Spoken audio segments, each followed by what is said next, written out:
श्रीराम.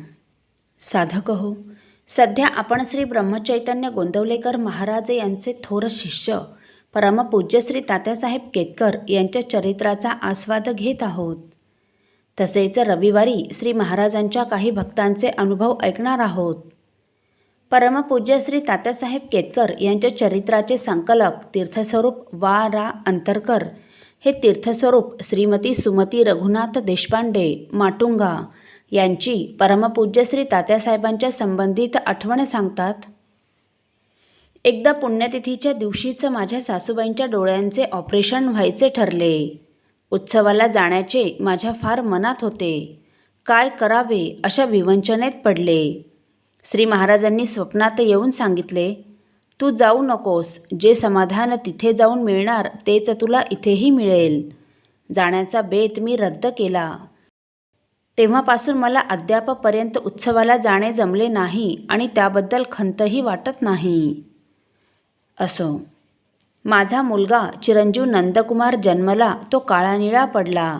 वजन फक्त 3 पौंड. रामाच्या कृपेने त्याला घेऊन मी 11व्या दिवशी सुखरूप घरी आले.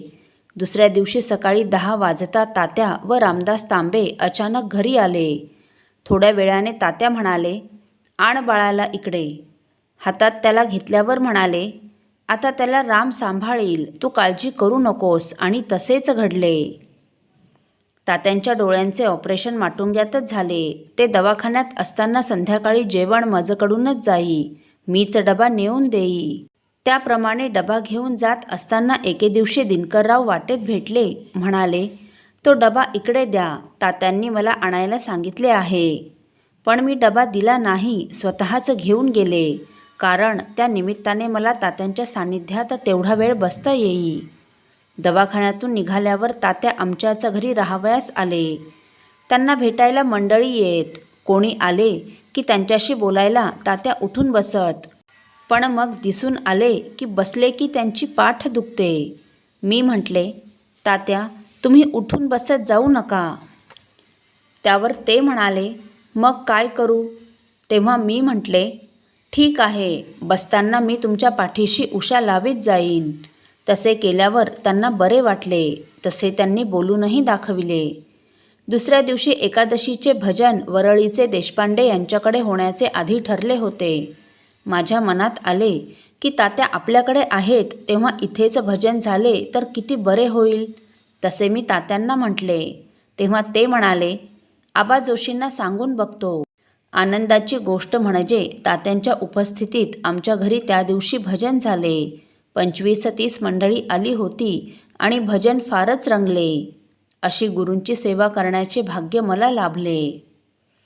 असो, आमच्याकडे सणावाराला सर्व मुले, सुना, दीर, जावा, पुतणे सारीजण प्रसादाला जमत असत. अशाच एका प्रसंगी दुपारी 3 वाजता सर्व उरकून मी जरा पडले. मनात अचानक एक शंका आली की पुढे मागे या प्रेमळ कुटुंबात भांडणं तर होणार नाही ना? पडल्या पडल्या माझा डोळा लागला. या स्थितीत मला एक स्वप्न पडले. ते असे, आम्ही सर्वजण घरी बोलत बसलो आहोत. बाहेरचे दार उघडे आहे. त्या दारातून भला मोठा साप आत येऊन फणा काढून वेटोळे घालून माझ्या पुढ्यात बसला. मी घाबरले, पण मनात काही विचार येऊन मी उठून नागोबाला नमस्कार करून म्हटले, मी ओळखलं, तुम्ही महाराज आहात.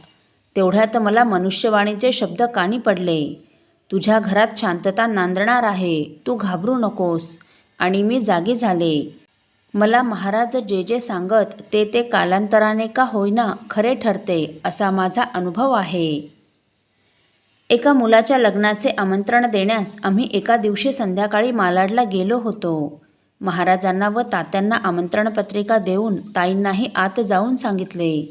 त्याबरोबर त्या म्हणाल्या, आत्ता लगेच पाने घ्यायला सांगते, केळवण करूनच जायचं. आम्ही जेवायला बसलो. जेवणात जिलबी होती. जेवण झाल्यावर ताईंनी मला महाराजांसमोर पाटावर बसवून साडी चोळी देऊन ओटी भरली. घडी उलगडून पदर माझ्या अंगावर घातला. मला आईवडील भेटल्याचा आनंद झाला.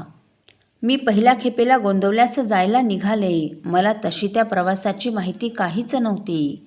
पुण्याला माझी बहीण येऊन भेटणार होती. मी व 5 वर्षांचा मुलगा असे कोरेगावचे 1.5 तिकीट काढून मुंबईस गाडीत बसलो. पुण्यास त्या काळी गाडी बदलावी लागे.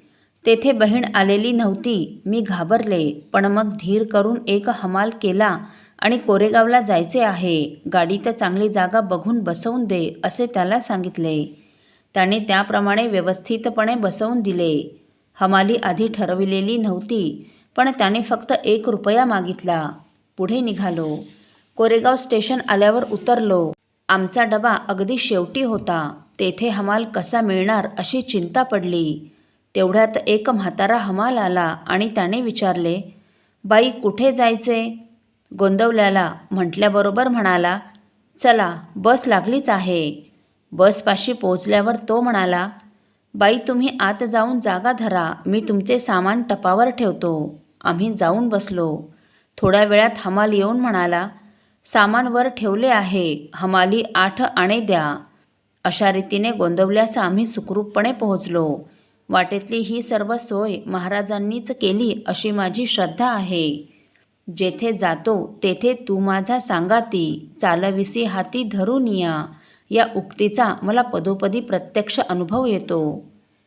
असो साधक हो, पुढील भागात आपण तीर्थस्वरूप श्री द कुलकर्णी सांगली यांची परमपूज्य श्री तात्यासाहेबांच्या संबंधित आठवण ऐकणार आहोत. श्रीराम समर्थ. आपल्यातील कोणा श्रींच्या भक्तांना श्रींचे काही अनुभव आले असतील तर कृपया आपण मला ते 9422843253 अथवा सुनील दादांच्या 9892608401 या व्हॉट्सअप नंबरवर कळवावेत अशी नम्र विनंती. श्रीराम समर्थ.